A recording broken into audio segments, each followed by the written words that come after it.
Okay, good afternoon, everyone.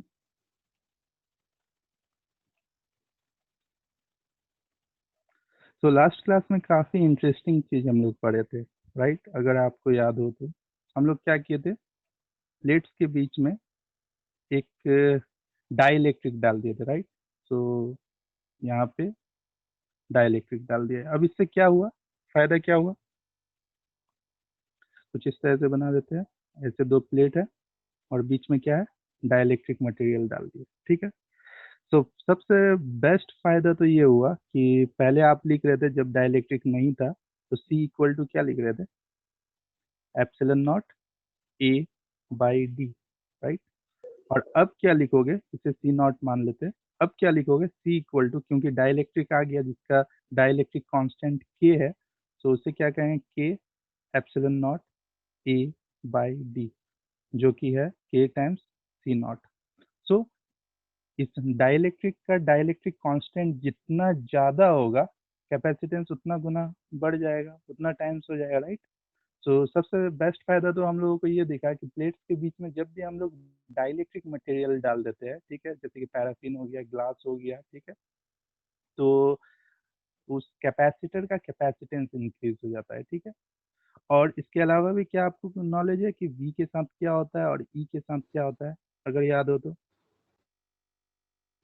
Delta भी होता है। वी क्या हो जाता है, के टाइम्स घट जाता है, और ई भी क्या हो जाता है, के टाइम्स घट जाता है, डिक्रीज हो जाता है, याद है? तो टोटली हम लोग क्या पढ़े थे कि सी हो जाता है सी नॉट, के सी नॉट, वी हो जाता है वी नॉट अपॉन के, और ई हो जाता है ई नॉट अपॉन के। ये नॉट वाला क्या है, जब आप डाइलेक्ट्रिक नहीं डाले हो तब इलेक्ट्रिक फील्ड ई नॉट है, अब डालने के बाद ई नॉट बाय के हुआ, ठीक है। तो इतना हम लोगों को लास्ट क्लास में पता चला था, काफ़ी इंटरेस्टिंग हम लोगों को लगा था, ठीक है। तो ये सारा चीज़ हम लोग सीख गए। अब मेन चीज़ ये है कि क्या आप लोगों को एक्चुअल में समझ में आ रहा है कि ई नॉट क्या है, ई क्या है, या वी नॉट क्या है, वी क्या है? क्या सही में समझ में आ रहा है? ये वैल्यू तब है जब डाइलेक्ट्रिक नहीं है, मतलब प्लेट्स के बीच क्या है, एयर है, ठीक है। और ये वैल्यूज तब आ रहा है जब प्लेट्स के बीच में एयर ना होके क्या है, डाइलेक्ट्रिक मटेरियल है। तो ऑब्वियसली कौन सा वैल्यू ज़्यादा है इन दोनों में, और इन दोनों में कौन सा ज़्यादा है? डाइलेक्ट्रिक डालने से ए का इलेक्ट्रिक फील्ड और पोटेंशियल घटता है, राइट? इसका मतलब ऑब्वियसली ये भी कम हुआ है ई नॉट से, और ये भी कम हुआ है, तो ये ज़्यादा है और ये भी ज़्यादा है, ठीक है। और कैपेसिटेंस का अगर बात करें तो जस्ट उल्टा होता है, कैपेसिटेंस बढ़ता है। सिंपली जब हम लोग कैपेसिटेंस का डेफिनेशन देखे थे, सी इक्वल टू कैसे डिफाइन किए थे, Q divided by delta we, या वी जो भी बोले, ठीक है। तो हम लोगों का मेन पर्पस क्या था कि कोई ऐसा अरेंजमेंट हम लोग ला दे जिससे पोटेंशियल घटा सके, राइट? तो ऐसा अरेंजमेंट हम लोग कर पाए जिससे पोटेंशियल पूरे के पूरे अरेंजमेंट का घट जाए। क्यों? क्योंकि अरेंजमेंट का पोटेंशियल घटेगा तो उसका कैपेसिटेंस बढ़ जाएगा, राइट? तो हम लोग देखे कि जब हम लोग डाइलेक्ट्रिक मटेरियल डाल देते हैं तो उसका जो पोटेंशियल इनिशियली था, पोटेंशियल के टाइम्स घट जाता है, राइट? इनिशियली जो, अगर वी नॉट माने तो वो के टाइम्स घट जाता है, राइट? सो यहाँ से हम लोगों को क्या पता चल रहा है, पोटेंशियल घटा है मतलब कैपेसिटेंस बढ़ा होगा, और हम लोग जानते ही है कि कैपेसिटेंस के टाइम्स बढ़ जाएगा, ठीक है।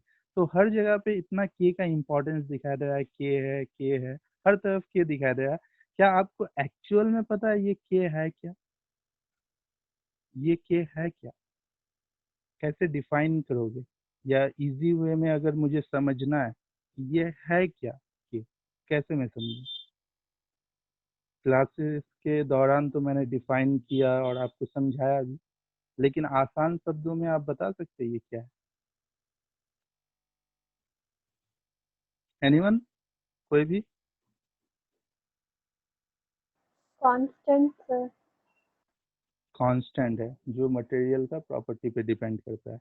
तो इसे समझते हैं, थोड़ा टाइम दे के इस पे थोड़ा सा चर्चा कर लेते हैं, ठीक है। काफ़ी इंटरेस्टिंग है, आपको लगना चाहिए, देखते हैं, ठीक है। एकदम बेसिक से समझते हैं, ठीक है। हम लोग क्या किए थे, पैरेलल प्लेट कैपेसिटर में 2 प्लेट लिए थे, राइट। सो पहले प्लेट को हम लोग पॉजिटिव चार्ज दिए थे और सेकंड प्लेट को हम लोग नेगेटिव चार्ज दिए थे, और इसके कारण इनसाइड द प्लेट हम लोगों को एक इलेक्ट्रिक फील्ड मिला था। कोई बता पाएगा ये जो इलेक्ट्रिक फील्ड मिलता है ये कांस्टेंट है या वेरिएबल है? जल्दी से बताइए, कांस्टेंट है या वेरिएबल है जो अंदर में प्लेट्स के बीच में? कांस्टेंट। वेरिएबल मतलब समझ कांस्टेंट में आ है। रहा है ना कि हर एक पॉइंट पे अलग अलग होगा या हर एक पॉइंट पे सेम होगा? कांस्टेंट। कांस्टेंट है ना, ऐसे ही समझते चलिए, ठीक है। एकदम आराम आराम से, क्योंकि बहुत ही अच्छा आपको लगने वाला है। हमको मुझे ऐसा लग रहा है कि आप अगर के को अच्छे से फील कर पाओ कि असल में के क्या है, तो आपको अच्छा फील होगा। अच्छा ये था जिसमें के टाइम्स इंक्रीज हो रहा है, के टाइम्स डिक्रीज हो रहा है, वगैरह वगैरह। अभी कहानी और भी है के का, ठीक है। इनफैक्ट आज का पूरा क्लास के ऊपर ही डेडिकेटेड है, ठीक है।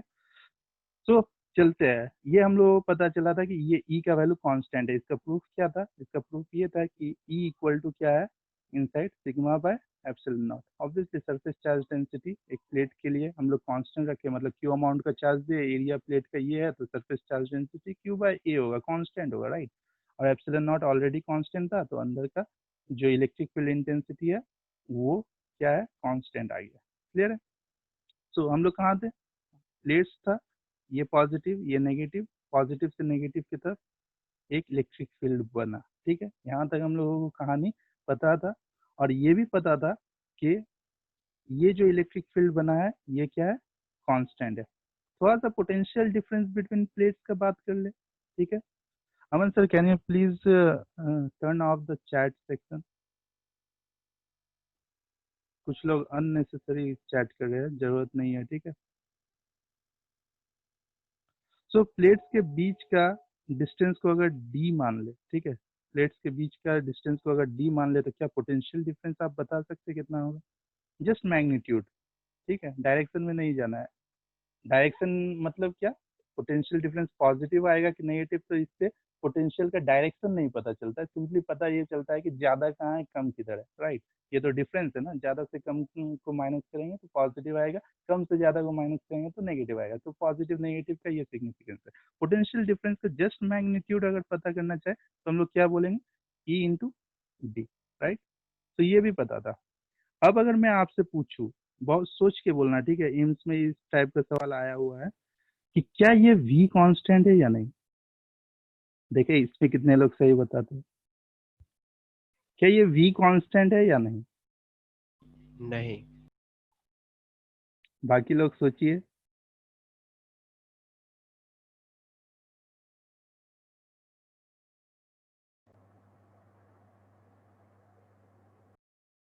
कैसे v कांस्टेंट नहीं है? क्या पोटेंशियल हर एक पॉइंट पे अलग अलग होगा? चेक करते हैं। इसके लिए हम लोग क्या करते हैं, थोड़ा सा एक्सिस ले लेते हैं इसे।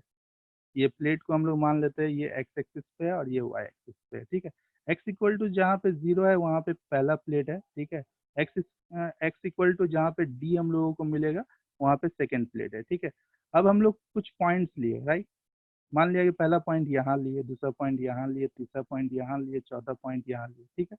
1 2 3 4, ठीक है। तो V1 मिलेगा, V2 मिलेगा, V3 मिलेगा, V4 मिलेगा, राइट। अब क्योंकि V1 के लिए D का वैल्यू ये है, V2 के लिए D का वैल्यू ये है, V3 के लिए D का वैल्यू ये है, और सेकंड प्लेट पे अगर पोटेंशियल चाहिए तो D का वैल्यू D ही लेना होगा। फर्स्ट प्लेट पे मे बी D का वैल्यू 0 लेना होगा। इस तरह से जस्ट समझने के लिए हम लोग समझ सकते हैं, राइट। तो ये समझ में आ रहा है कि V का वैल्यू D पे डिपेंड कर रहा है, और D क्या है potential difference between two points, मतलब पहला पॉइंट से आप दूसरा पॉइंट तक का, ठीक है।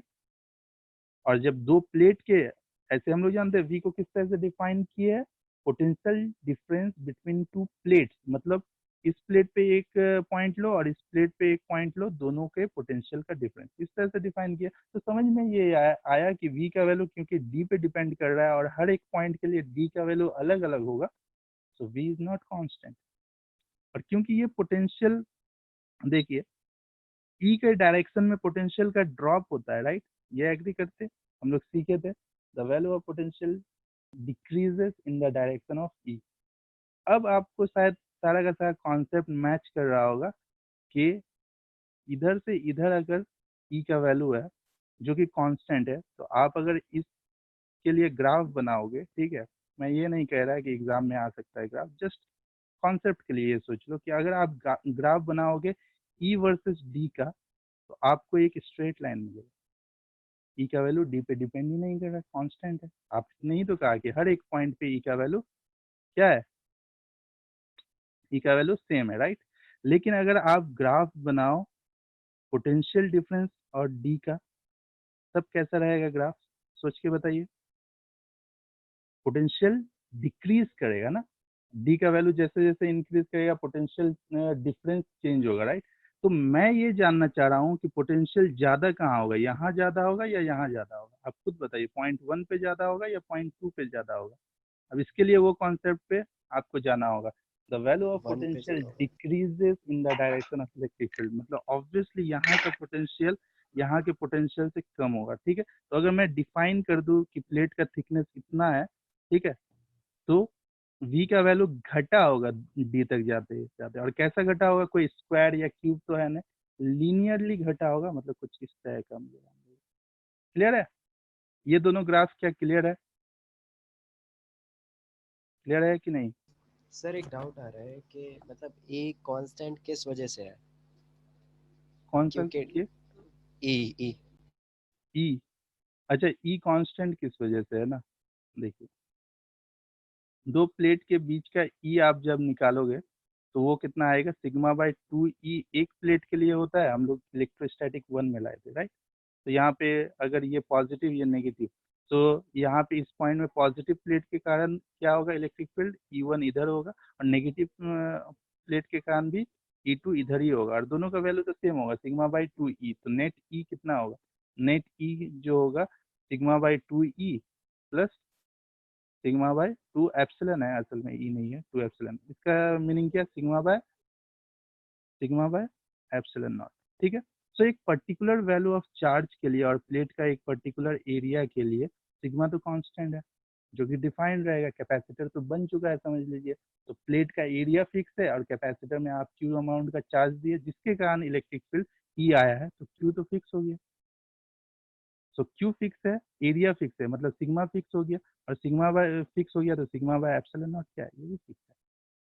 सिंपली आप ये समझ सकते हैं कि दो प्लेट में एक को पॉजिटिव एक दूसरे को नेगेटिव अगर दो, तो पॉजिटिव से नेगेटिव इलेक्ट्रिक फील्ड जो होता है वो क्या होता है, कांस्टेंट होता है। मैंने बताया कैसे कांस्टेंट होता है, ठीक है। और ये पूरा का पूरा इलेक्ट्रिक फील्ड क्या होता है, प्लेट्स के बीच में बाउंडेड रहता है, ठीक है। बाहर में अगर आप निकालो दोनों प्लेट की वजह से इलेक्ट्रिक फील्ड यहाँ जीरो, यहाँ पे निकालो इस कैपेसिटर के कारण यहाँ पे भी जीरो आएगा, ठीक है। मतलब आउटसाइड द प्लेट क्या हो जाएगा, जीरो, इनसाइड द प्लेट क्या हो जाएगा, sigma by epsilon not. Clear है, ये है ई नॉट का वैल्यू, ठीक है। तो हम लोग जस्ट कहानी देख रहे हैं, क्लियर है इजलाल। Yes sir. ओके, तो हम लोग कहानी देख रहे हैं, क्या हम लोग कहानी देख रहे हैं, धीरे धीरे जो अब तक हम लोग समझे हैं इतना टाइम लगा के, उसे जस्ट एक बार रिकॉल करने का कोशिश कर रहे हैं। तो हम लोग बहुत कुछ इन बिटवीन डिस्कस भी कर रहे हैं। तो एक चीज ये पता चला कि ई कांस्टेंट होता है और वी क्या होता है, लीनियरली डिक्रीज करता है। मतलब अगर मैं प्लेट के बीच का ही अगर ग्राफ बनाऊं कुछ इस तरह से, ये एक्स एक्सिस ये वाई एक्सिस, ये वी है और ये डी है, ठीक है। तो ये कुछ इस तरह से ग्राफ हम लोगों को मिलेगा, दिखाई दे रहा है। तो ये बात भी इन बिटवीन हम लोग सीख गए, ठीक है। हम लोगों को आखिरकार पहुंचना कहाँ तक है, हम लोगों का मेन टारगेट ये है कि ये असल में होता क्या है, ठीक है, इसे समझे, फील करें। तो यहाँ तक हम लोग समझे। अब देखिए, मान लिया कि दो प्लेट के बीच में हम लोग एक अच्छा डाइलेक्ट्रिक में डायरेक्ट नहीं आते, एक मेटल डाल दिया, ठीक है, ये मेटल डाल दिया, ये क्या है बीच में, प्लेट्स ऑलरेडी मेटल का है, बीच में मेटल डाल दिया, एक मेटल का प्लेट डाल दिया, ठीक है। काफी इंटरेस्टिंग है अगर अच्छे से समझ पाए तो, ठीक है। तो प्लेट्स पहले क्या था, positive positive positive positive charge था, ये नेगेटिव नेगेटिव नेगेटिव चार्ज था। मेटल्स के पास बहुत सारा फ्री इलेक्ट्रॉन्स है, राइट, मेटल्स के पास बहुत सारे फ्री इलेक्ट्रॉन्स है। तो वो क्या करेगा, सारा का सारा नेगेटिव मतलब इलेक्ट्रॉन्स किधर आ जाएगा, इधर आ जाएगा, राइट। एटम से सारा का सारा फ्री इलेक्ट्रॉन इधर आ जाएगा। सो बेसिकली मेटल भी क्या हो जाएगा, पोलराइज हो जाएगा। तो ये नेगेटिव बनेगा, ये पॉजिटिव बनेगा, ठीक है। इतना तो क्लियर है, ठीक है। मेटल का बात हो रहा है। अब आप खुद सोचिए कि अगर ये सिग्मा था, ठीक है, पॉजिटिव सिग्मा, और ये नेगेटिव सिग्मा था, ठीक है। सो इनसाइड द मेटल यहाँ पे जो बना होगा सिग्मा, और यहाँ पे जो पॉजिटिव नेगेटिव सिग्मा बना होगा, क्या वहाँ ये सिग्मा और वो सिग्मा का वैल्यू सेम है या अलग अलग है? तो मैं कहना चाहूंगा क्योंकि मेटल्स के पास बहुत सारा इलेक्ट्रॉन्स है, राइट, बहुत सारा फ्री इलेक्ट्रॉन्स है। आप जैसे ही इलेक्ट्रिक फील्ड में मेटल्स को डालोगे, ठीक है, जैसे ही इलेक्ट्रिक फील्ड का डायरेक्शन क्या होगा, इस डायरेक्शन में ई एक्सटर्नल होगा, राइट, ई एक्सटर्नल, ई एक्सटर्नल, ठीक है। और पॉजिटिव नेगेटिव इंड्यूस होने के कारण ये क्या होगा, इधर अपना एक इलेक्ट्रिक फील्ड बना देगा, उसे ई इंड्यूस अगर कह पाए, ठीक है। और हम लोग को पता है कि मेटल्स के केस में ई इंड्यूस इक्वल टू होता है नेगेटिव ऑफ ई एक्सटर्नल। मतलब कि आप जिस इलेक्ट्रिक फील्ड में रखोगे मेटल के अंदर अपना इलेक्ट्रिक फील्ड बन जाएगा, मैग्नीट्यूड सेम ऑपोजिट डायरेक्शन में। और डायरेक्शन ऑपोजिट क्यों है, आप समझ ही सकते हैं। पॉजिटिव प्लेट के सामने नेगेटिव पोलराइज आएगा, और नेगेटिव प्लेट के सामने सारा का सारा पॉजिटिव चार्ज आ जाएगा। तो पॉजिटिव से नेगेटिव इलेक्ट्रिक फील्ड का डायरेक्शन होता है, तो ऑब्वियसली ये ऑपोजिट में हो जाएगा। इनिशियली इलेक्ट्रिक फील्ड का डायरेक्शन ये था, अब इंड्यूस इलेक्ट्रिक फील्ड का डायरेक्शन ये होगा। मेटल्स के केस में इंड्यूस इलेक्ट्रिक फील्ड और एक्सटर्नल इलेक्ट्रिक फील्ड का मैग्नीट्यूड सेम होगा, और डायरेक्ट, क्योंकि इलेक्ट्रिक फील्ड एक वेक्टर क्वांटिटी है, हम लोग देख पा रहे हैं डायरेक्शन ऑपोजिट है, तो ये हम लोग बोल सकते हैं, राइट। तो ई नेट कितना होगा, ई नेट कितना होगा, 0 होगा। क्लियर है। ई नेट क्या होगा, 0 होगा। मतलब इतना प्लस इतना, इसे x मान लो, तो ये माइनस एक्स है, तो x plus of minus x कितना होता है, 0 होता है। बस इसी चीज को तो हम लोग पढ़े थे, right. Properties of conductor, when a conductor is placed in an electric field, net electric field inside the metal is 0। कैसे पढ़े थे, वहां पे आपने शायद पूछा नहीं। अगर पूछते तो शायद वहां पे ही सीख लेते, लेकिन क्योंकि वहां पे नहीं पूछे, हम जस्ट प्रॉपर्टी बता के आगे, फाइनली यहाँ पे समझाना पड़ रहा है। समझिए अच्छे से, ठीक है, कि मेटल्स के इनसाइड में इलेक्ट्रिक फील्ड 0 होता क्यों है, ये प्रॉपर्टी है। तो ये प्रॉपर्टी आया कहाँ से, कि जब भी आप एक मेटल को इलेक्ट्रिक फील्ड में रखोगे, वो अपने अंदर सेम अमाउंट का इलेक्ट्रिक फील्ड को इंड्यूस कर लेगा, ठीक है। तो ये ई का वैल्यू इंड्यूस कर लिया, नेट एक्सटर्नल इलेक्ट्रिक फील्ड बाहर जितना था उतना ही, ठीक है, क्योंकि अपोजिट डायरेक्शन में ई नेट कितना हो गया, 0 इनसाइड में। इसलिए हम लोग लिखते हैं, ठीक है, कि यहाँ पे अगर एक मेटल डाल दिए, तो ई इनसाइड में नेट कितना होगा, 0 होगा। और यही चीज तो हम लोग पढ़े हैं कि मेटल के अंदर इलेक्ट्रिक फील्ड क्या होता है, 0 होता है। क्लियर है। अब नेक्स्ट, अब डाइलेक्ट्रिक का बात आता है, ठीक है। क्यों 0 हुआ, क्योंकि हम लोगों को पता चला कि ई एक्सटर्नल का जितना वैल्यू था, मैग्नीट्यूड था, उतना ही ई इंड्यूस हुआ, क्योंकि मेटल्स के पास बहुत सारा इलेक्ट्रॉन्स है, राइट, बहुत सारा इलेक्ट्रॉन्स है मेटल्स के पास, इसलिए सेम वैल्यू, ठीक है। अब बात आता है कि अगर मेटल ना हो, आप यहाँ पे कोई एक इंसुलेटर या डाइलेक्ट्रिक कुछ ऐसा लगा रहे हैं जिसके पास ज्यादा इलेक्ट्रॉन नहीं है, तब क्या होगा। तो ई का वैल्यू तो ये है, ई एक्सटर्नल, ठीक है, ई एक्सटर्नल ये है, इंड्यूस तो होगा, इधर ये प्लस है अगर, ये माइनस है अगर, तो ऑब्वियसली इंड्यूस तो, क्योंकि एक इलेक्ट्रिक फील्ड में आप किसी भी मटेरियल को रख लो, वो अपने हद के हिसाब से पोलराइज जरूर होगा, तो ये नेगेटिव होगा और ये पॉजिटिव होगा। मतलब इंड्यूस ईएमएफ बने, सॉरी, इंड्यूस इलेक्ट्रिक फील्ड यहाँ पे होगा। सो ई इंड्यूस कुछ इस तरह से। लेकिन यहाँ पे हम लोग क्लियरली बोल सकते हैं कि E external is greater than E induce, क्योंकि अब जो मटेरियल है, ये मटेरियल क्या है, डाई इलेक्ट्रिक लिया गया है। इसका मतलब कुछ कुछ इंसुलेटर टाइप, ठीक है, लेकिन प्योरली इंसुलेटर नहीं है, क्योंकि इंसुलेटर अपने अंदर इलेक्ट्रिक फील्ड भी बनने नहीं देता। ये जो दिखाई दे रहा है ना, इंड्यूस इलेक्ट्रिक फील्ड, हर एक इंसुलेटर के केस में पॉसिबल नहीं है, जस्ट डाइलेक्ट्रिक मटेरियल्स के केस में पॉसिबल है, ठीक है।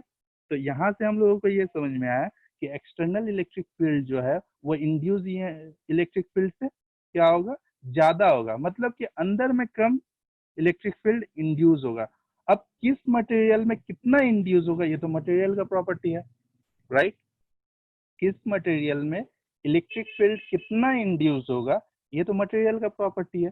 मतलब हाँ, अब कुछ कुछ हम लोग के करीब आ गए हैं, ठीक है। मटेरियल का प्रॉपर्टी का अब बात हो रहा है, ठीक है। तो हम मान लिए कि एक्सटर्नल इलेक्ट्रिक फील्ड ई का वैल्यू अगर 100 है, ठीक है, मतलब प्लेट से पॉजिटिव प्लेट से नेगेटिव प्लेट तक ई का वैल्यू मान लिया 100 है, और इंड्यूस जो हो रहा है ई इंड्यूस, वो अगर मान लिया कि 20 है, ठीक है, क्लियर है। तो कितना फैक्टर से घट गया इलेक्ट्रिक फील्ड, कितना फैक्टर से घट गया, सोच के बताइए, कितना फैक्टर से घट गया, 5 के फैक्टर से घट गया ना। मतलब कि इंड्यूस जितना पहले, जितना इलेक्ट्रिक फील्ड था, हम लोगों ने मान लिया कि 100 न्यूटन पर कूलम का इलेक्ट्रिक फील्ड था, ठीक है, और इंड्यूस कितना हुआ, इंड्यूस हुआ 20 न्यूटन पर कूलम। मतलब कि जो मटेरियल में इलेक्ट्रिक फील्ड इंड्यूस हुआ है, मेटल अगर होता तो 100 देते, 100 अगर देते तो मेटल के अंदर भी 100 इंड्यूस होता है, तभी तो हम लोग बोल पाते कि एक्सटर्नल 100 है, मेटल के अंदर क्या है, 100 है, इसलिए net electric field inside metal क्या होगा, 100 माइनस 100 होगा, क्योंकि ऑपोजिट डायरेक्शन में होगा, राइट। तो ये क्या हो जाएगा, जीरो। लेकिन क्या डाइइलेक्ट्रिक मटेरियल का केस में जीरो होगा, नहीं, ऑब्वियसली नहीं, क्लियर है। तो ये किस मटेरियल में कितना कम होगा, कितना फैक्टर से इलेक्ट्रिक फील्ड कम जनरेट होगा, ये किस पे डिपेंड करेगा, अलग अलग मटेरियल पे डिपेंड करेगा, राइट। ये मटेरियल का प्रॉपर्टी है। तो जो फैक्टर बताए, जो फैक्टर, एक ऐसा फैक्टर जो डिफाइन कर पाए कि किस मटेरियल में कितना गुना electric field external electric field के कंपेयर में कम इंड्यूस हो रहा है, ठीक है। मतलब आप सिंपली ये सोच लीजिए, कोई एक पर्टिकुलर मटेरियल के लिए, कोई एक पर्टिकुलर मटेरियल के लिए अगर इंड्यूस इलेक्ट्रिक फील्ड 20 है और एक्सटर्नल इलेक्ट्रिक फील्ड 100 है, तो एक ऐसा फैक्टर जो दोनों को रिलेट कर पाए, कितना कितना फैक्टर से कम है, तो वो आंसर क्या होगा, 5। और ये 5 ही है असल में के, डाइलेक्ट्रिक कांस्टेंट। मान लिया कि कोई अदर मटेरियल लिए, अदर मटेरियल के लिए अगर ये ई इंड्यूस अगर होता, लेट सपोज 50, तो उसके लिए के का वैल्यू कितना होता, सोच के बताइए, सोच के बताइए कितना होता, 2। 2 होता, एग्जैक्टली। तो अगर किसी एक मटेरियल के लिए, किसी एक मटेरियल के लिए ई इंड्यूस 100 हो जाए, तब के का वैल्यू कितना है, 1। 1. एग्जैक्टली। तो ये सब समझ में आ रहा है। Yes sir. तो के क्या है, एक ऐसा फैक्टर है जो बताए कि इंड्यूस इलेक्ट्रिक फील्ड कितना फैक्टर से कम हो गया है, ठीक है। इंड्यूस इलेक्ट्रिक फील्ड जो है वो कितना फैक्टर से कम हो गया। अब ऑब्वियसली अलग अलग मटेरियल का अलग अलग होगा, अलग अलग मटेरियल का क्या होगा, अलग अलग होगा, ठीक है। आप खुद सोचिए, के को कुछ इस तरह से डिफाइन कर सकते हैं कि ई इक्वल टू, हम लोग जानते हैं ना, ई नॉट बाय के। तो क्या हम लोग यहाँ से के नहीं लिख सकते कि के इक्वल टू क्या होता है, ई नॉट बाय ई। अब ये ई क्या है, net electric field inside the material है, ठीक है, net electric field inside the material है, क्लियर है। तो अगर मैं बोलूं कि मेटल के लिए, स्पेशली मेटल के लिए, ध्यान से देखिए, net electric field inside the material तो जीरो होता है, ये पता है। मेटल्स के लिए net electric field inside the metal क्या होता है, जीरो होता है। तो मेटल के लिए के का वैल्यू कितना रहा होगा, सोच के बताइए, मेटल के लिए डाइलेक्ट्रिक कांस्टेंट कितना होता है।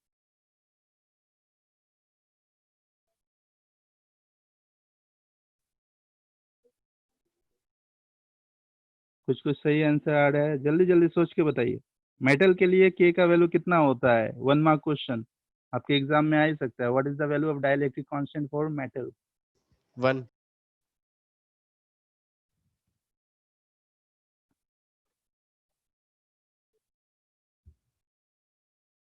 आप खुद सोचिए, यहाँ पे फिजिक्स नहीं है, यहाँ पे मैथ्स है।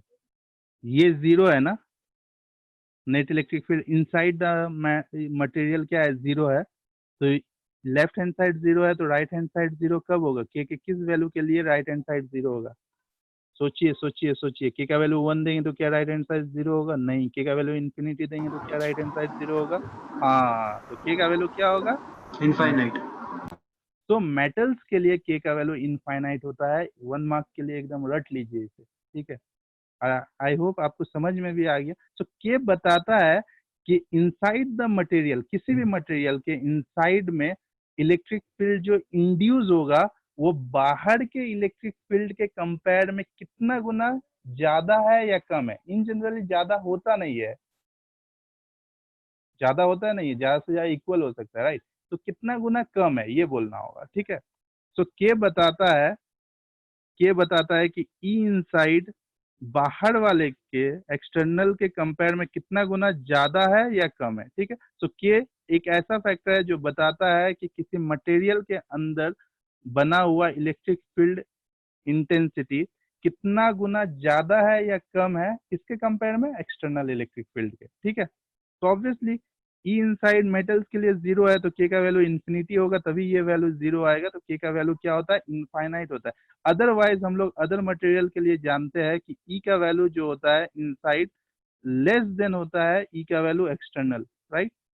हम लोग ये जानते हैं अदर मटेरियल्स के लिए, कोई भी डाइलेक्ट्रिक मटेरियल के लिए इनसाइड में जो भी इंड्यूस होगा इलेक्ट्रिक फील्ड वो उतना ज्यादा हाई नहीं होगा, ठीक है, हमेशा कुछ कम होगा। क्योंकि ये ट्रू है और हम लोगों को पता है कि के इक्वल टू क्या है, के इक्वल टू है E external divided by E induce. तो अगर ये ट्रू है तो के का वैल्यू हमेशा एक से ज्यादा होगा या एक से कम होगा, कुछ सोच के बताइए। एक से कम। लाउड में गलत बताने का क्या नियम है आप लोगों का? सर एक से ज्यादा होगा। ज्यादा होगा। एक से ज्यादा होगा। प्रूफ करें कैसे ज्यादा होगा, प्रूफ करें कैसे ज्यादा होगा। हम लोगों के पास पता है कि E I is less than E external, ठीक है, ठीक है। तो क्या ई आई से डिवाइड कर सकते हैं दोनों साइड, राइट। तो डिवाइड कर ही सकते हैं, ई एक्सटर्नल डिवाइडेड बाय ई आई, ठीक है। तो यही तो के है। तो के इज ग्रेटर देन 1, दिखाई दे रहा है। सिंपल सा, थोड़ा सा मैथ्स का नॉलेज होगा तो आप इतना अच्छे से एक्सप्लेन करके बता सकते हैं, ठीक है। क्लियर है, सब क्लियर हो गया कि के का वैल्यू एक से हमेशा ज्यादा होगा। क्या इन्फिनिटी एक से ज्यादा है? क्या मेटल ये बात को फॉलो कर रहा है? हाँ ऑब्वियसली।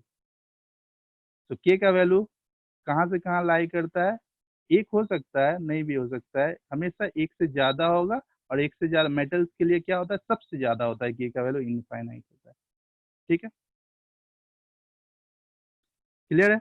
अब कुछ लोग सोच रहे होंगे, दिमाग लगा रहे होंगे कि सर तो डाइलेक्ट्रिक मटेरियल क्यों डालते हैं, मेटल ही डाल दे प्लेट्स के बीच में।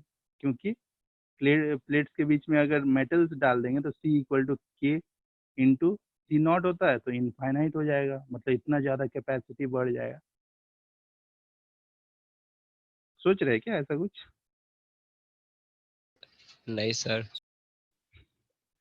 चलो सही है, सोचना इस पे, ठीक है। आज का क्लास स्टार्ट करते हैं तब जल्दी से। सर फिर वो किसी काम का नहीं रहेगा। एग्जैक्टली, और सोचना इस पे। खैर, जो आज का क्लास में हम लोगों को पढ़ना है, क्या पढ़ना था ये बता दिए थे ना, मेटल्स के अंदर अभी भी बता दिए कि जीरो कैसे होता है, राइट। ये अब समझ में आया। लास्ट क्लास में भी एक्सप्लेन करने का इसी चीज को कोशिश किए थे, और लास्ट क्लास में हम लोग देखे भी थे कि इनफाइनाइट आता है के का वैल्यू, ठीक है। फिर भी कुछ लोग के का वैल्यू मेटल्स के लिए 1 बोले, तो उनके लिए क्या बताता है, चलिए। तो ये चीज हम लोग देखे ही थे। आज की क्लास में सोचेंगे कि अगर प्लेट्स के बीच में हम लोग जब डाइलेक्ट्रिक डालते हैं, ठीक है, ये पॉजिटिव प्लेट है, ये नेगेटिव प्लेट है, प्लेट्स के बीच में जब डाइलेक्ट्रिक डालते हैं तो, और डाइलेक्ट्रिक का डाइलेक्ट्रिक कांस्टेंट क्या है, के है। तो जो इस कैपेसिटर का कैपेसिटेंस है वो के टाइम बढ़ जाता है, राइट। के टाइम इंक्रीज हो जाता है, ठीक है। कब? जब पूरा का पूरा प्लेट के बीच में डाइलेक्ट्रिक डाले, ठीक है।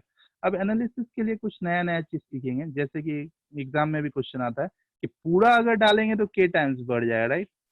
अगर मैं आधा डालूं तब क्या होगा, तब क्या होगा, तो कुछ ना कुछ c का वैल्यू होगा, राइट।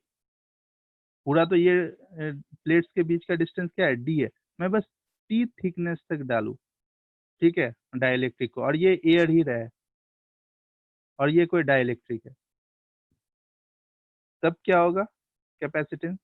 तब कैपेसिटेंस होता है, अगर ऐसा कुछ आप कंडीशन लिए कि डिस्टेंस बिटवीन प्लेट डी है और आप टी थिकनेस का डाइलेक्ट्रिक डाल रहे हो, तो कैपेसिटेंस असल में काफी इंटरेस्टिंग आता है। ये आता है epsilon not A by D minus T plus T by K, ये कैपेसिटेंस होता है।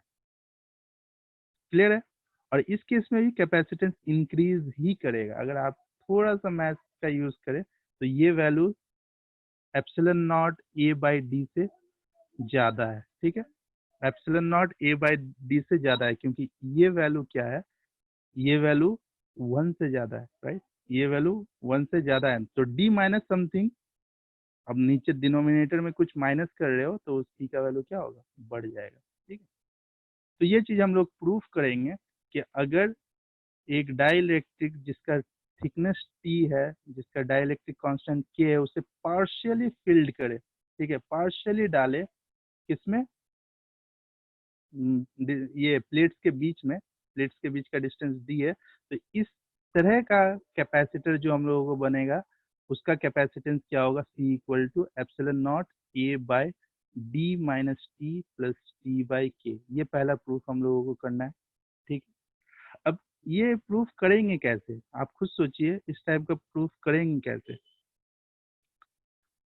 तो जब हमने प्रूफ किया था epsilon not A by D, जब पैरेलल प्लेट कैपेसिटर का कैपेसिटेंस निकाले थे, तो सबसे मेन फैक्टर हम लोग निकाले थे चेंज इन पोटेंशियल या potential difference between two plates निकालने का कोशिश किए थे, राइट।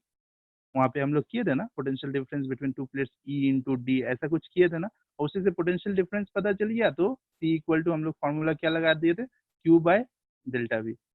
तो क्यों ना अपना वही ट्रेडिशनल मेथड हम लोग यूज करें, किसी भी तरह से हम लोग जस्ट ये प्लेट और ये प्लेट के बीच का पोटेंशियल डिफरेंस डेल्टा वी पता कर ले, और डेल्टा वी अगर पता है तो हम लोग फाइंड आउट कर सकते हैं, राइट।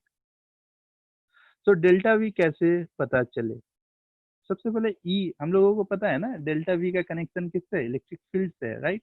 तो क्यों ना हम लोग देखें कि क्योंकि यहाँ पे एयर है, यहाँ से यहाँ इलेक्ट्रिक फील्ड क्या होगा, ई नॉट होगा, और यहाँ से यहाँ इलेक्ट्रिक फील्ड क्या होगा, सोच के बताइए जल्दी से।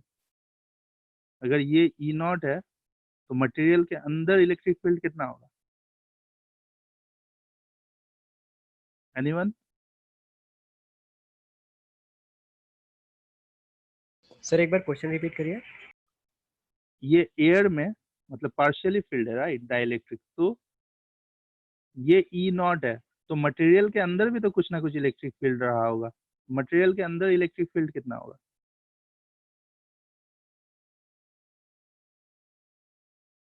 अभी तो बताए थे, मटेरियल के अंदर डाइलेक्ट्रिक के अंदर क्या होता है, ई नॉट सर बाई के इसका टाइम्स घट जाता है, के टाइम्स घट यस जाता है, सर। याद है। तो ई नॉट बाई के, तो चलते हैं देखते हैं जल्दी से डेरिवेशन देखते हैं कैसा है डेरिवेशन, ज़्यादा टफ नहीं है, जस्ट डेल्टा भी निकालना है, आपका काम बन जाएगा। सो हेडिंग आप दे सकते हैं, capacitance of a parallel plate capacitor with partially field dielectric, ठीक है। तो एक डाइलेक्ट्रिक लिए जिसका डाइलेक्ट्रिक कांस्टेंट के है, ठीक है, और जिसका थिकनेस क्या है, टी है, ठीक है। Obviously T is less then D है, तभी पार्शियली फिल्ड होगा, ठीक है। टी जो थिकनेस है वो डिस्टेंस बिटवीन प्लेट से कम है, ठीक है। तब क्या होगा, पॉजिटिव चार्ज इसमें दिया और इस प्लेट को नेगेटिव चार्ज दिया, ठीक है, तो पॉजिटिव से नेगेटिव इलेक्ट्रिक फील्ड बना, ठीक है। अब क्या ये इलेक्ट्रिक फील्ड कांस्टेंट है, क्या आप ई वर्सेस डी में आप क्या ऐसे लिख सकते हैं, नो, क्यों क्यों क्यों, सोच के सर बताइए। क्योंकि मटेरियल चेंज हो रहा है। क्योंकि बीच में टी आ गया, मटेरियल चेंज हो रहा है, ये टी डिस्टेंस तक कांस्टेंट रहा होगा, उसके बाद E by E naught by K हो जाएगा, ठीक है। काफी इंटरेस्टिंग, मैं चाह रहा हूँ कि बीच बीच में आपको ऐसा बता दूं ताकि आप खुद से दिमाग लगा के कोई भी तरह का क्वेश्चन सॉल्व कर सको। अगर इस मटेरियल का मुझे ग्राफ बनाना है, ठीक है, क्योंकि आप साइड में इस साइड में देख ही रहे हैं कि ग्राफ हम लोगों को सीखना है। जस्ट इसलिए मैं थोड़ा थोड़ा आपको प्रैक्टिस कराते हुए लेके जा रहा हूँ, ताकि ये जब एक्चुअल में हम लोग सीखे आपको उतना टफ ना लगे। ठीक है, तो आप खुद सोचिए कि इस मटेरियल का ग्राफ कैसे बनाओगे आप। देख ही लो यहाँ पे कैसे बनाएंगे। यहाँ पे ई नॉट है, यहाँ पे ई नॉट बाई के है, के इज ग्रेटर देन 1 होता है, मतलब ई नॉट बाई के का वैल्यू एटलीस्ट ई नॉट से कम होगा। तो टी थिकनेस तक यहाँ पे ई नॉट चलेगा, उससे थोड़ा सा घट के यहाँ पे ई नॉट बाई के इससे नीचा होगा। तो ग्राफ कैसा बनेगा, ऐसा और ऐसा, राइट। ये जगह टी जहाँ से स्टार्ट हुआ है, ठीक है, क्लियर है। और ऑब्वियसली हम लोगों को पता है कि ये ई नॉट कॉन्स्टेंट होगा और ई नॉट बाई के भी कॉन्स्टेंट होगा, इसलिए ग्राफ ऐसा और ऐसा बनेगा, ना कि ऐसा। ठीक है, घट रहा है, सुनिए ध्यान से, घट रहा है इलेक्ट्रिक फील्ड, लेकिन कैसे घट रहा है, यहाँ से यहाँ तक कांस्टेंट है और यहाँ से यहाँ तक कांस्टेंट है, राइट। मटेरियल के बीच का इलेक्ट्रिक फील्ड आपस में अपने आप में कांस्टेंट है, और मटेरियल के बाहर एयर वाला इलेक्ट्रिक फील्ड अपने आप में कांस्टेंट है। ये दोनों का कंपेरेबल वैल्यू घट रहा है, राइट। हम लोगों को पता है कि के का वैल्यू ज्यादा है, तो ये वैल्यू ज्यादा है ई नॉट, और ई नॉट बाई के कम है, तो ग्राफ कुछ ऐसे और ऐसे बनेगा। ठीक है, ठीक है, ग्राफ में चलेंगे तो सबसे पहले डेल्टा वी निकालते हैं, इस प्लेट से इस प्लेट तक पोटेंशियल कितना चेंज हुआ। सो आपको पता है कि इलेक्ट्रिक फील्ड, अगर आपको पता है तो सिंपली उसको डिस्टेंस, वो इलेक्ट्रिक फील्ड कितना दूरी तक रहा, उस दूरी तक का पोटेंशियल डिफरेंस आपको पता चल जाएगा। ठीक है, सो हम लोगों को दिखाई दे रहा है कि ये टी थिकनेस में ये इलेक्ट्रिक फील्ड कितना है, ई नॉट बाई के है, राइट। टी थिकनेस तक इलेक्ट्रिक फील्ड क्या है, ई नॉट बाई के। तो ई नॉट कहाँ तक है, कितना थिकनेस में, ये थिकनेस क्या आप निकाल लोगे, ये ई नॉट कितना डिस्टेंस तक है, सो पूरा डी है, और ये डी में से टी माइनस करोगे तो क्या आ जाएगा, डी माइनस टी, राइट। सो ये डिस्टेंस क्या है, डी माइनस टी, तो दोनों डिस्टेंस पता चल गया। डी माइनस टी इस डिस्टेंस तक ई नॉट है, और टी डिस्टेंस तक ई नॉट बाई के है। दोनों को ऐड करेंगे तो नेट पोटेंशियल ड्रॉप या नेट पोटेंशियल डिफरेंस पता चल जाएगा। सो पोटेंशियल डिफरेंस ई वन डी वन, ऐसे आप का अगर एक इलेक्ट्रिक फील्ड हो और एक डिस्टेंस हो तो ई डी होता है, और अगर एक से ज्यादा हो, ऐसे ऐसे ऐसे ऐसे अलग अलग इलेक्ट्रिक फील्ड अलग अलग डिस्टेंस हो, तो सिंपली नेट इलेक्ट्रिक फील्ड क्या होगा, सॉरी नेट पोटेंशियल डिफरेंस क्या होगा, समेशन ऑफ ई डी हो जाएगा, राइट। मतलब E one D one plus E two plus E three D three, ऐसे ऐसे चलते रहेगा। ठीक है, तो यहाँ पे दो है, so E one D one plus E two. E one का वैल्यू क्या है, ई नॉट है, पुट कर दिए।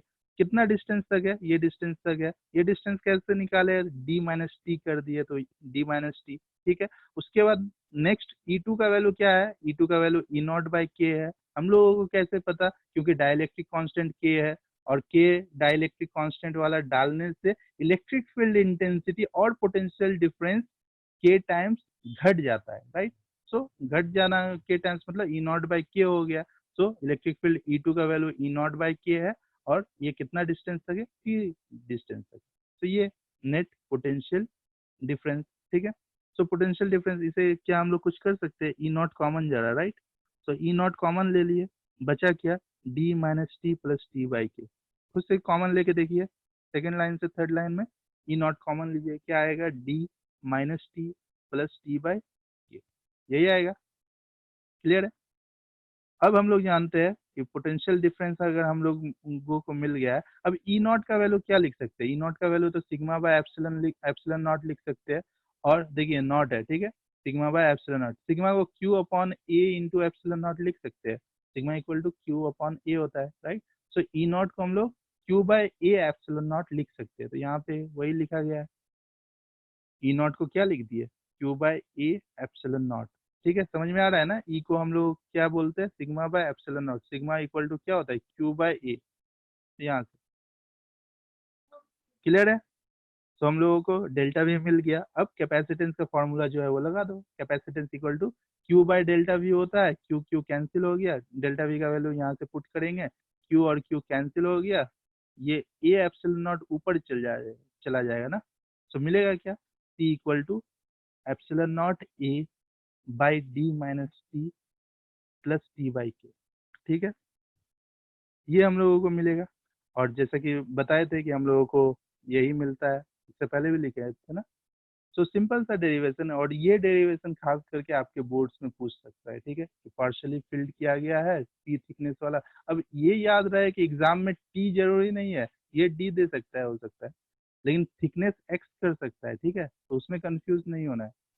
थिकनेस को एक्स कर सकता है, वाई कर सकता है, डी एक्स कर सकता है, कुछ भी कर सकता है, ठीक है। तो आपको कॉन्सेप्ट पता होना चाहिए, ठीक है। तो अगर एक्स होगा तो टी का जगह एक्स लिख दो, वही है। सर क्लियर है?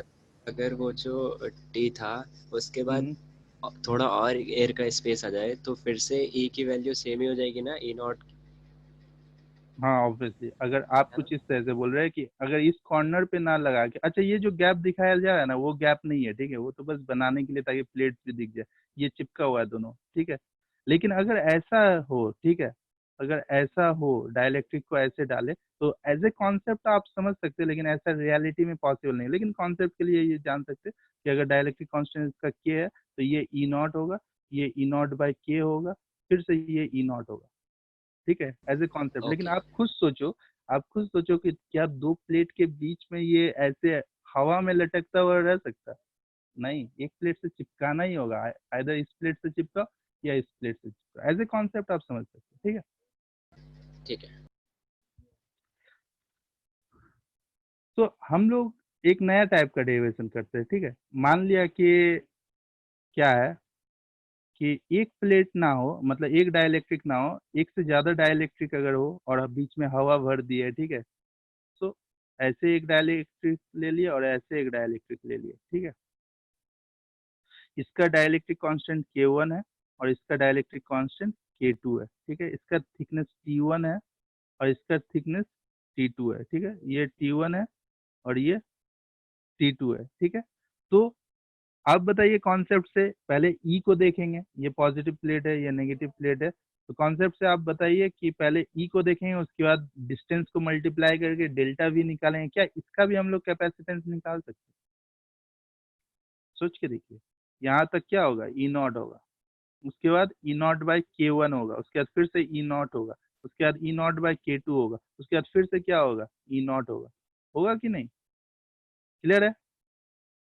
तो ऐसा कैपेसिटर अगर आप बना लो तो इसका कैपेसिटेंस होता है C equal to epsilon not A by D minus T1 minus T2 plus T1 by K1 plus T2 by K2।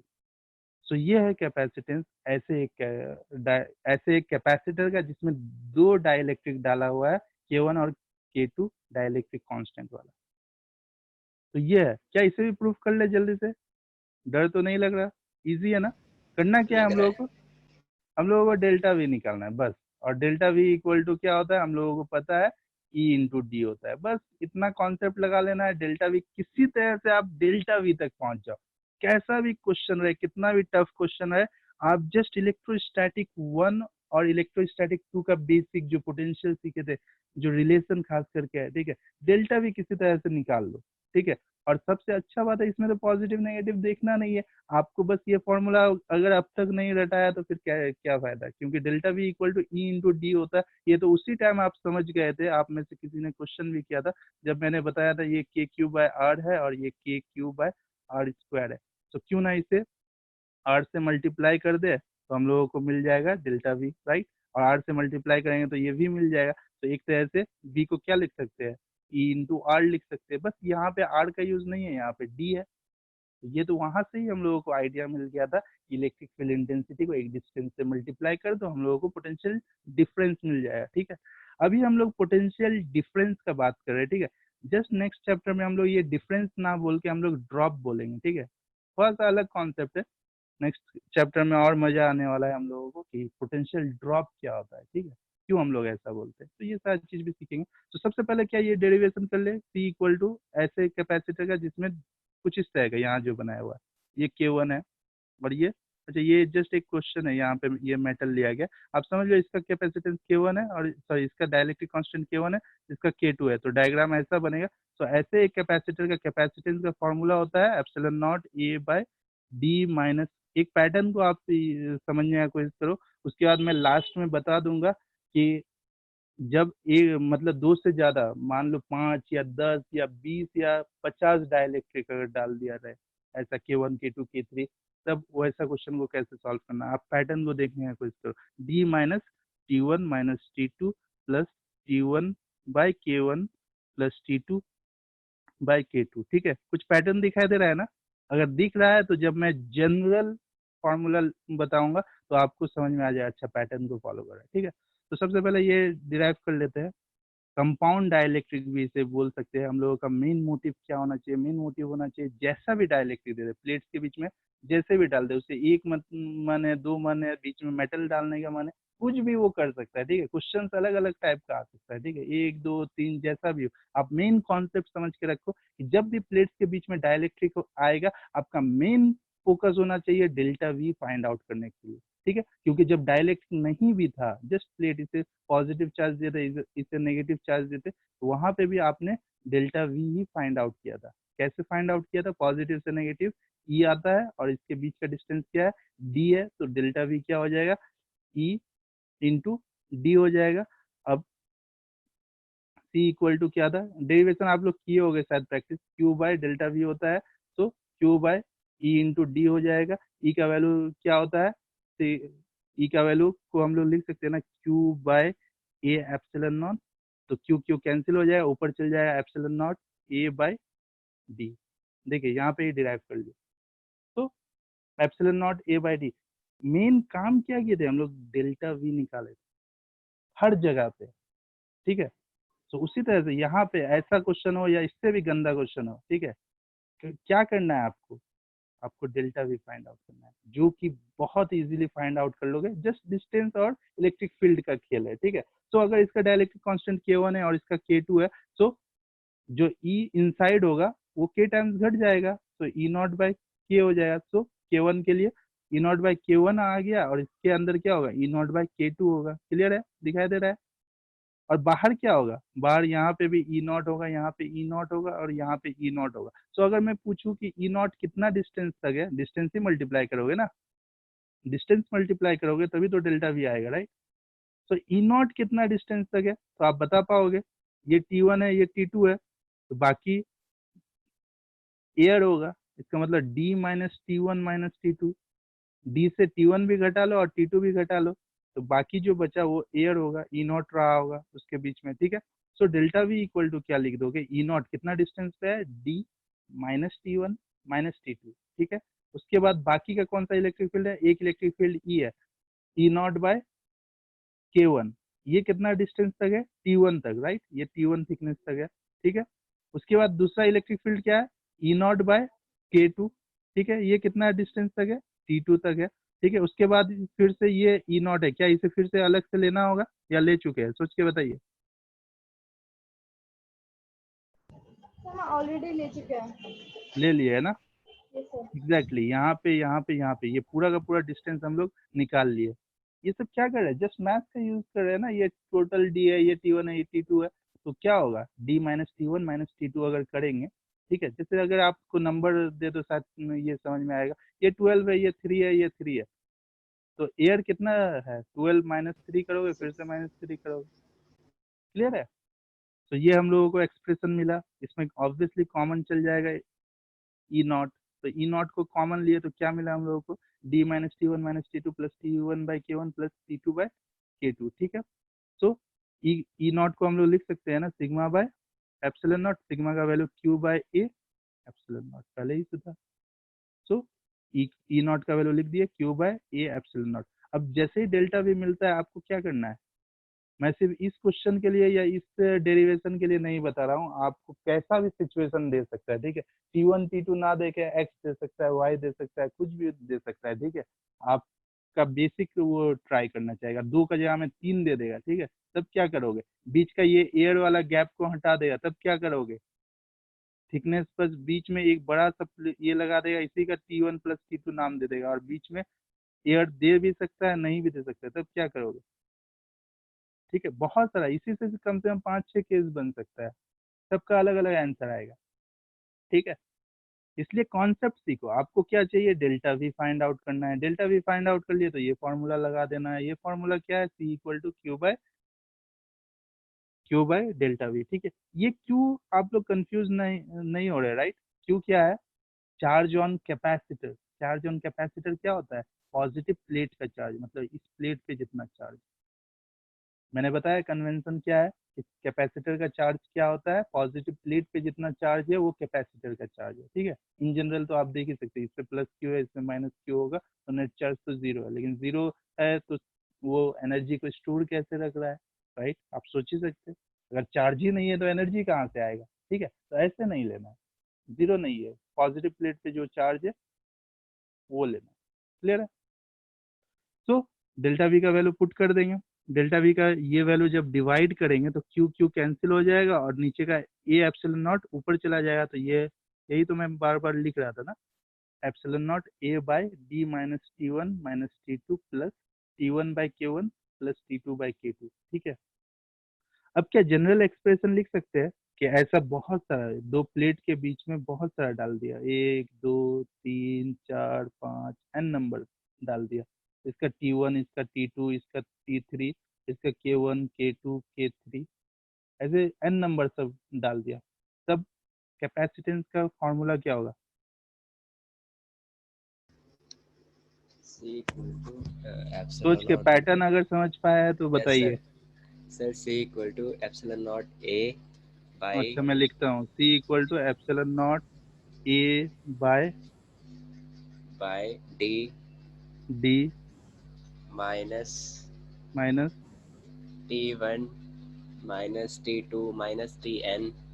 तो इतना आप बोलोगे तो मैं minus T summation of T लिख दूँ, हाँ ठीक है। उसके बाद और प्लस फिर प्लस और T बाई के, या ऐसी फिर इसके आगे सर आप करवाइए। उसके बाद क्या करोगे? T1 by K one plus T2 by K two plus T3 S by K S three, ऐसे एन नंबर, इसका भी तो समेशन होगा। Summation of S. T O by हाँ के हाँ ठीक ये है। होगा।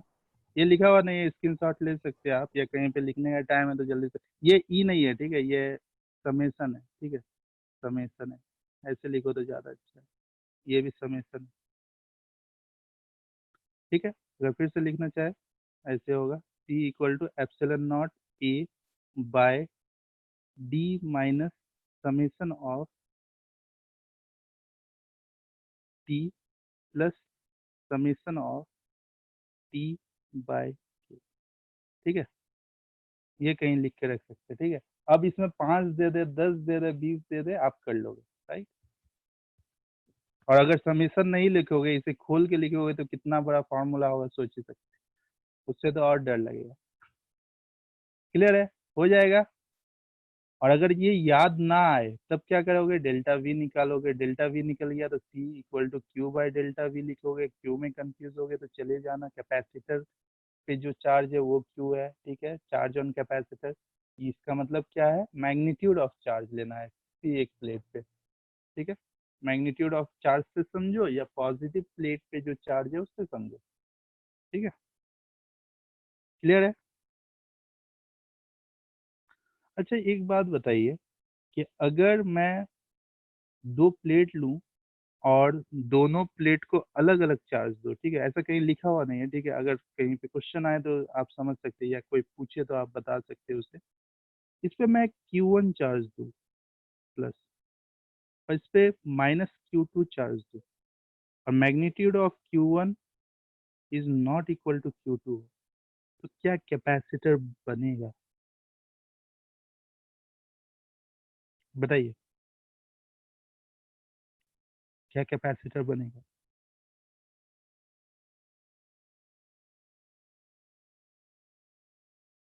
क्या लग रहा है आइडिया कोई? आइडिया तुक्का मारे तो बनेगा सर। सर शायद बनेगा बन ना? सकते हैं।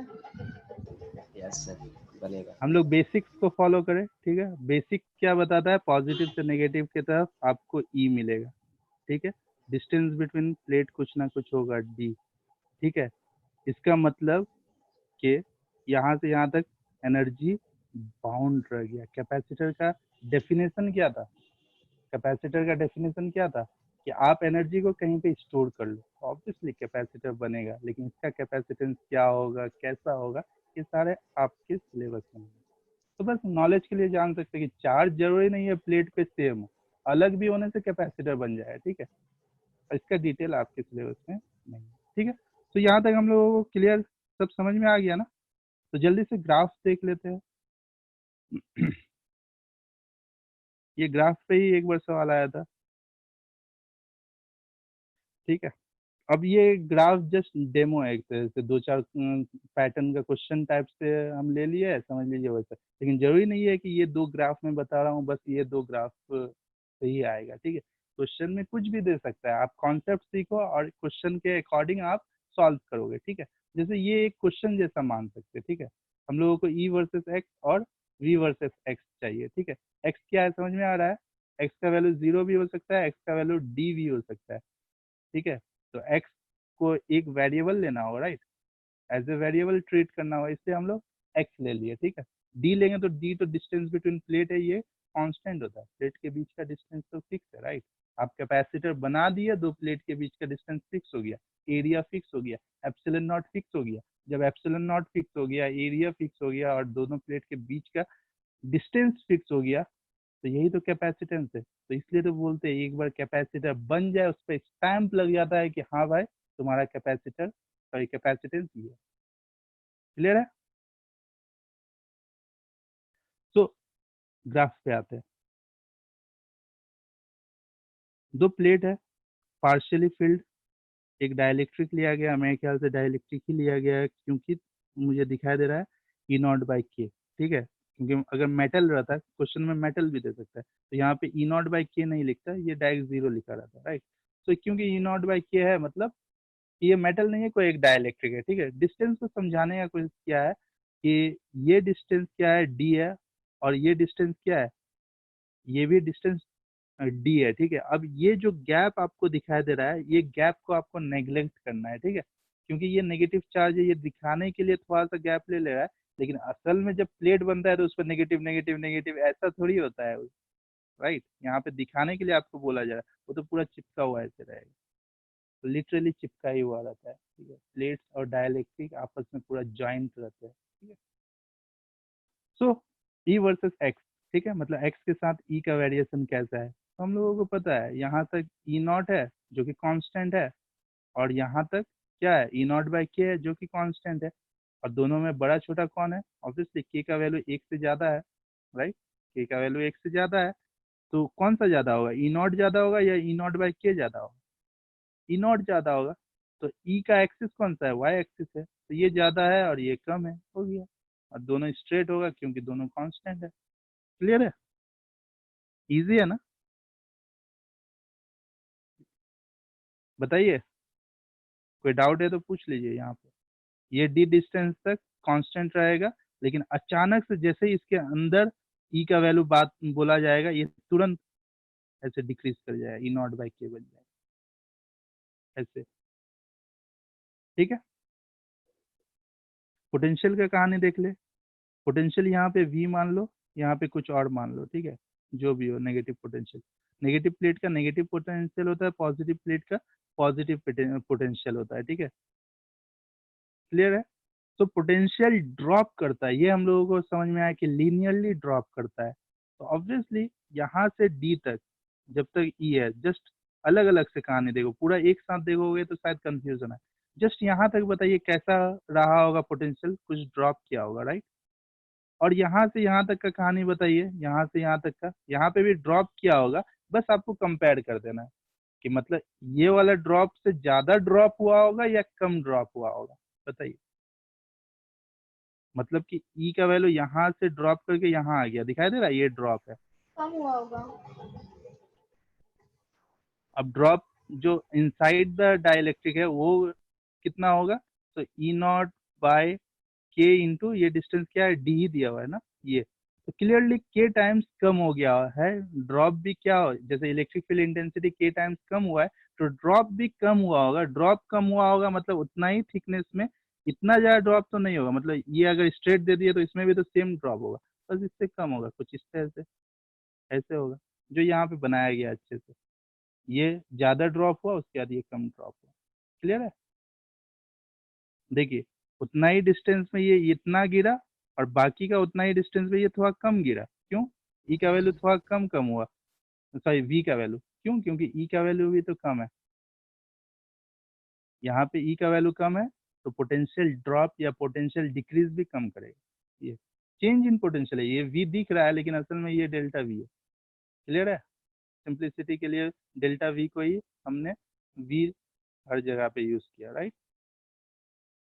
लेकिन ये डेल्टा वी है, डेल्टा वी मतलब चेंज।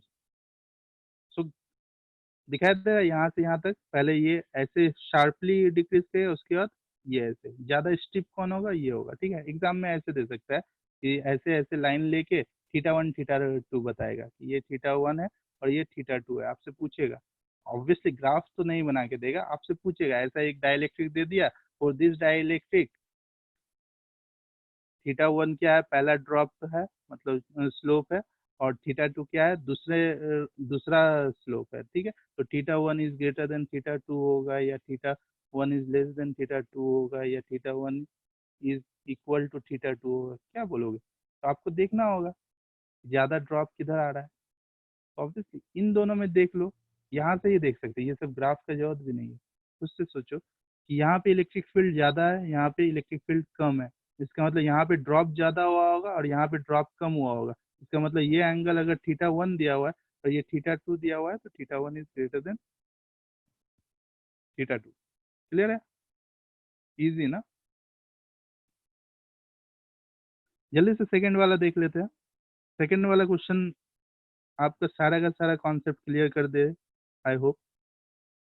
सो उसके लिए क्या किए, एक डाइलेक्ट्रिक लिया है और दूसरा मेटल लिया है। ठीक है, ठीक। तो यहाँ से इलेक्ट्रिक फील्ड चला ऐसे ना, क्या ये हर जगह पे ई नॉट ही रहेगा? ऑब्वियसली नॉट, अलग अलग मटेरियल में अलग अलग ई का वैल्यू होगा। ठीक, सो डाइलेक्ट्रिक कांस्टेंट के है, तो इसके अंदर electric field E naught by K हो जाएगा। एयर का क्या है, ई नॉट है। ठीक है, हमने माना है। ठीक, तो उसके बाद फिर से एयर आ गया तो ई नॉट हो गया। ठीक है, उसके बाद मेटल आ गया, क्या यहाँ पे ई नॉट बाय के लिख सकते हैं? बोलिए। ऑब्वियसली यहाँ पे भी ई नॉट बाय के लिख सकते हैं, और हम लोगों को पता है मेटल के लिए के का वैल्यू इन्फिनिटी है, तो ई नॉट बाय इन्फिनिटी क्या हो जाएगा, 0। ठीक है, हर जगह ई नॉट बाय के हर जगह वैलिड है, हर एक मटेरियल के लिए वैलिड है, मेटल हो नॉन मेटल हो जो भी हो। ठीक है, तो ये 0 हो गया, और यहाँ पे ये ई नॉट का वैल्यू क्या है, ई नॉट ही है। ठीक है, डिस्टेंस सबका D D D D D ऐसे दिया हुआ है। ठीक है, तो अगर इलेक्ट्रिक फील्ड का मैं यहाँ पे ही ग्राफ बना दूं ज्यादा अच्छे से समझने के लिए, तो आप खुद सोचो कि ई नॉट का वैल्यू ज्यादा है। ठीक है, ब्लू से मैं ग्राफ बना रहा हूँ, तो ई नॉट का कुछ ना कुछ वैल्यू है, मान लिया ये ई नॉट का वैल्यू है, ई वर्सेस एक्स का। ठीक है, ये ई नॉट है, तो ऑब्वियसली ई नॉट बाई के इससे कुछ कम होगा। उसके बाद फिर ई नॉट इसी के लेवल पे आ जाएगा। उसके बाद ये 0 है, यहाँ इलेक्ट्रिक फील्ड 0 है, तो यहाँ 0 वाले लाइन पे चला गया। उसके बाद फिर से ई नॉट आ गया इस लाइन पे। क्या इतना बेसिक सा चीज आप लोग कर पाओगे खुद से? कर लोगे ना? Yes sir. Yes, sir. बहुत इजी है ना? Yes, sir. और यही बहुत। क्वेश्चन एम्स में असल में पूछा गया था। कौन से ईयर में पूछा गया था मुझे नहीं पता, मैंने ये क्वेश्चन एम्स के क्वेश्चन से लिया है, शायद 2011 या 12 में पूछा गया था। ठीक है, ई वर्सेस एक्स का ग्राफ बनाने वाला था। ठीक है, तो ये हम लोगों को समझ में आ गया। तो ये जो मैंने ड्रॉ किया बस वही है। अब v वर्सेस x के ग्राफ के लिए आपको थोड़ा सा सोचना पड़ जाएगा। ठीक है, एंगल्स का रिलेशन भी है, ये है, ये खुद से भी कर सकते हैं, टाइम है हम लोगों के पास, एक्सप्लेन कर सकते हैं। यहाँ पे ही मैं बनाने का कोशिश करता हूँ। ठीक है, यहाँ से ज़्यादा अच्छा से समझ में आएगा ना। यस तो सर।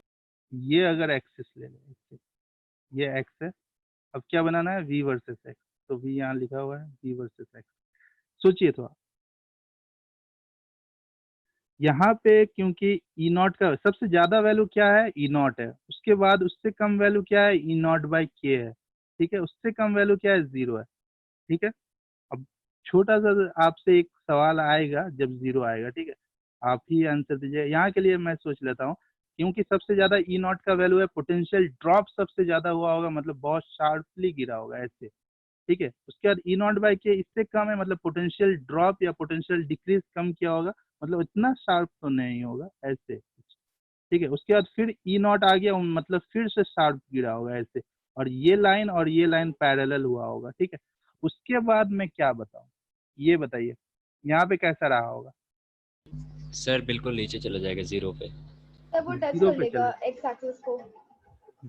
एक्स एक्सिस को टच कर लेगा पक्का? एक्स एक्सिस को टच नहीं करेगा, चेक करें, चेक करें। Yes sir. Delta V equal to क्या होता है, डेल्टा वी इक्वल टू क्या होता है, ई इंटू डी। ई जीरो है राइट, ऑब्वियसली मेटल के लिए ई जीरो है, मतलब चेंज इन पोटेंशियल जीरो है। चेंज इन पोटेंशियल जीरो है, इसका मतलब क्या, जीरो नहीं है, चेंज इन पोटेंशियल जीरो है, मतलब पोटेंशियल कांस्टेंट है, पोटेंशियल कांस्टेंट है। यहीं पे तो फंसते हैं अभी, बच गए ना। फिर से ई नॉट है, मतलब ऐसा होगा शार्पली। क्या ये क्लियर है? Yes sir. इंटरेस्टिंग लगा, मजा आया? हाँ। सर ओके, तो यही ग्राफ कुछ इस तरह से बना हुआ है, देख सकते हैं कि पहले थीटा 1 है, उसके बाद थोड़ा सा कम हुआ होगा, तो ऑब्वियसली थीटा 1 का वैल्यू ज़्यादा होगा थीटा 2 से। उसके बाद फिर से थीटा 3 हुआ है, जो कि इससे के इक्वल है, थीटा 3 है। उसके बाद फिर ऐसे हो गया, कांस्टेंट हो गया, पोटेंशियल कांस्टेंट होगा तभी तो पोटेंशियल डिफरेंस जीरो होगा, राइट। और उसके बाद क्या हुआ होगा, उसके बाद फिर से ये, और थीटा 4 का भी वैल्यू क्या होगा, इक्वल होगा, राइट। क्योंकि ये ई नॉट है के लिए आ रहा है, ये ई नॉट के लिए आ रहा है, और ये ई नॉट के लिए आ रहा है। ऑब्वियसली ये तीन वैल्यू का ज़्यादा होगा, और थीटा 2 का वैल्यू जस्ट कम होगा, क्यों, क्योंकि ई नॉट बाई के लिए। क्लियर है? तो किसी को कुछ पूछना है तो पूछ सकते हैं। नेक्स्ट क्लास में हम लोग सीरीज और पैरेलल कॉम्बिनेशन ऑफ कैपेसिटर्स पढ़ेंगे, ठीक है।